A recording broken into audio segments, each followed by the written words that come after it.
নমস্কার বন্ধুরা, আজকের আবারও চলে এসেছি রান্নাঘরে। আজকের আমি নিয়ে এসেছি দেখুন প্রায় অনেক রকমের সবজি, 4-5 রকমের সবজি আছে।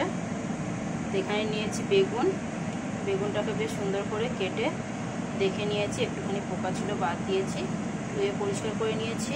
এখানে নিয়েছি বেশ কিছু কটা রসুন কোয়া, আর এখানে নিয়েছি মিষ্টি কুমড়ো, একদম পাকা কুমড়ো এটা।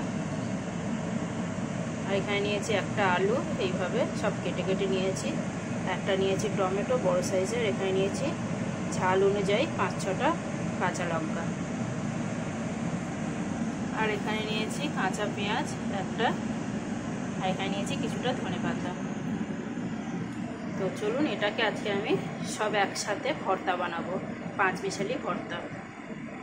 আজকাল মুডটা একদম ভালো নয়, উল্টোপাল্টা কিছু খেতে ইচ্ছে করছে না, তাই ঝাল ঝাল একটু ভর্তা বানাবো। তো এটাকে আগে কড়াই দেব, চলো দেখে নিই।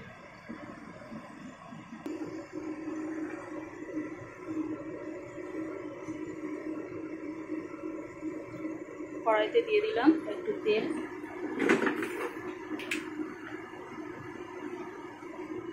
এখন দিয়ে দিচ্ছি সামান্য একটু হলুদ গুঁড়ো,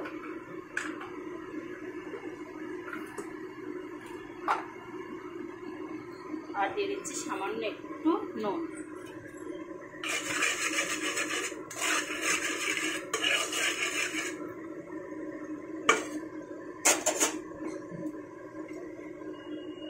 বিশেষ আমার কিছু করার নেই, এখানে সব সবজিগুলোকে আমি ঢেলে দিলাম তেলের মধ্যে।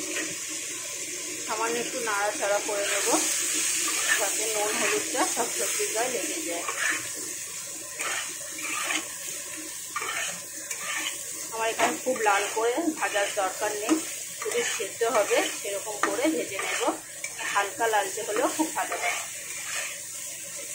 তো এইভাবে এবার আমি সবজিগুলোকে একটু সাজিয়ে দেবো যাতে সবজিগুলো ঠিকঠাক বসে যায়।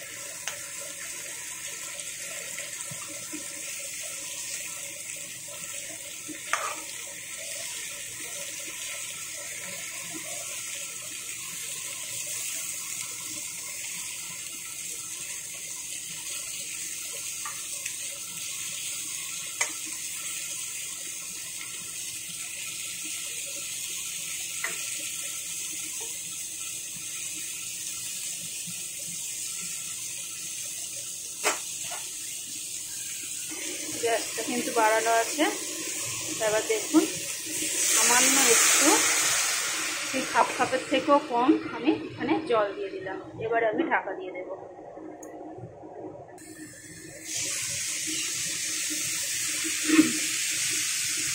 দেখুন আমি কিন্তু জল দেওয়ার পরে গ্যাসটাকে বাড়িয়ে রেখেছিলাম, অর্ধেক করে সেদ্ধ হয়ে গেছে। একটু নাড়াচাড়া করে দিলাম, সুন্দর করে নাড়াচাড়া করে দিয়ে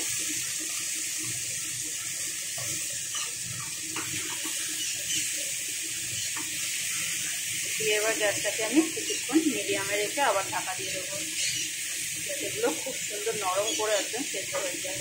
এমনি দেখতে পাচ্ছেন নরম করে সেদ্ধ হয়ে গেছে।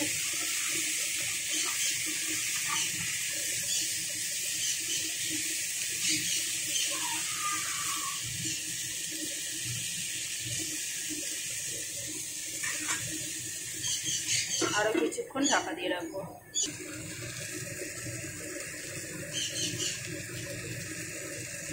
এবার দেখুন সবজিগুলো কত সুন্দর করে ভাজা হয়ে গেছে, সেদ্ধও হয়ে গেছে। এখন আমি এগুলোকে একটু নাড়াচাড়া করে নামিয়ে নেব। তো কড়াইতে দেখছেন যেগুলো তলায় লেগে গেছে একদম, এগুলো কিন্তু যতটা পারবো হালকা করে আমি তুলে নেব, কারণ ভর্তায় এই জিনিসটা কিন্তু প্রচুর টেস্ট বাড়িয়ে যায়। তবে যার পছন্দ হবে না সে কিন্তু এটাকে বাদ দিতে পারে, এরকম হালকা হাতে নাড়াচাড়া করে তুলে নেবে।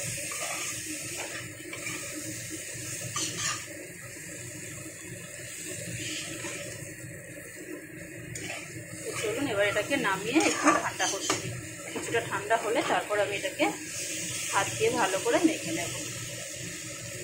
আপনারা চাইলে কিন্তু এই গরম অবস্থায় এটাকে ভর্তা মাখার যে ইয়েগুলো হয় হাতেরগুলো, ওগুলো দিয়ে মেখে নিতে পারেন গরম গরম, কিন্তু আমি হাত দিয়ে মাখবো তাই একটু ঠান্ডা করে নেব। চলুন এগুলো নামিয়ে ফেলি।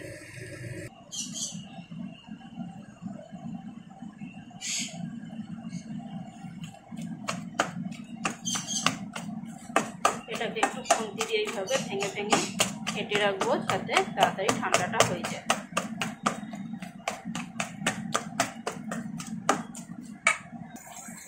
তো দেখুন বন্ধুরা, আমি কিন্তু ভালো করে মাখা মাখা করে নিয়েছি।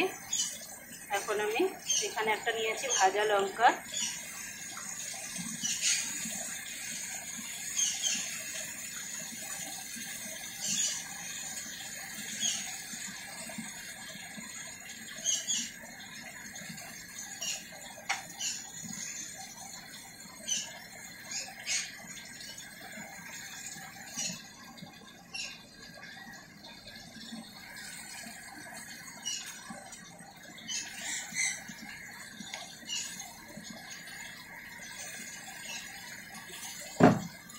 এখানে নিয়ে নিলাম দেখুন ভাজা লঙ্কা, তার সাথে নিয়ে নিয়েছি নুন, একটু সর্ষের তেল, নুনটা বুঝে শুনে দেবেন, আর একটু কাঁচা সর্ষের তেলটা দেওয়া দরকার আছে।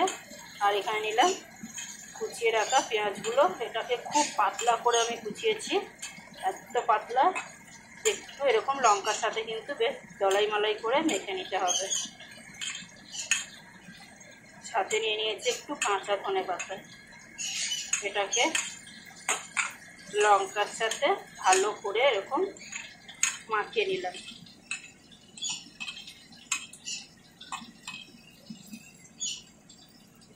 চলুন এবারে এর সাথে পুরো ভর্তাটা একসাথে মাখিয়ে নিই।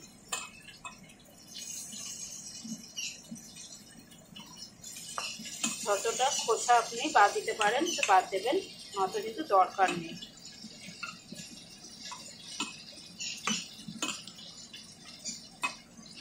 এখানে আমার কিছু দেওয়ার নেই। কাঁচা লঙ্কা আমি কিন্তু অনেকটা পরিমাণে দিয়েছিলাম, যথেষ্ট ঝাল হবে, তাই আপনারা শুকনো লঙ্কাটা ব্যবহার করতেও পারেন, নাও করতে পারেন, পুরোটাই অপশনাল। যে কোনো একটা লঙ্কা দিতে পারেন কিংবা দু রকম দিয়েও করতে পারেন।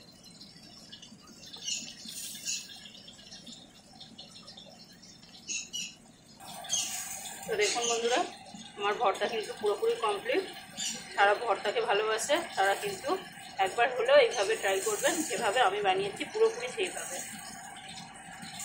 তো ধন্যবাদ বন্ধুরা, আর তাহলে চলে যাচ্ছি, টাটা।